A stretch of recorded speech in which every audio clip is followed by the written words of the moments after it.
au climat. D'abord parce que c'est le secteur le plus impacté, le plus rapidement impacté, et parce que mettre l'agriculture en mesure de continuer à assurer la sécurité alimentaire de tous, maintenant et dans le futur, requiert des investissements considérables dès maintenant, en matière de recherche, en matière de développement, en matière de formation, en matière d'investissement hydraulique, et puis surtout parce que mobiliser tous les acteurs qui sont concernés par le secteur agricole, c'est une opération considérable, c'est des centaines de millions d'agriculteurs dans le monde, des opérateurs privés, le secteur public, et parce que les risques qui frappent l'agriculture sont dus au changement climatique sont très divers.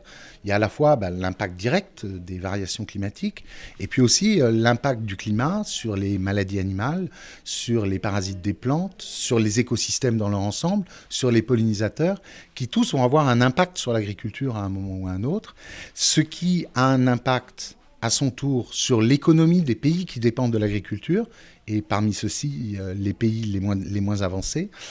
Et puis sur les populations qui dépendent de l'agriculture, quasiment 2 milliards de personnes dans le monde, et parmi ces personnes-là, les plus pauvres et celles qui souffrent déjà de la faim. Si on prend l'ensemble des émissions de gaz à effet de serre globales, actuellement, globalement, les 3/4 viennent du secteur énergétique, au sens large, incluant les transports, et 1/4 du secteur de l'utilisation des terres, c'est-à-dire l'agriculture, la forêt, et l'agriculture est une cause majeure de déforestation. Et donc, si on veut arriver à limiter le changement climatique à 2 degrés et 1,5 degré si possible d'ici la fin du siècle, les émissions dans leur ensemble devraient tendre vers zéro. On sait comment produire de l'énergie avec zéro émission. C'est beaucoup plus difficile de produire de la nourriture avec zéro émission. Mais donc l'agriculture aussi doit réduire ses émissions. Quand je dis agriculture, c'est au sens de la FAO, c'est-à-dire incluant la forêt et les pêches.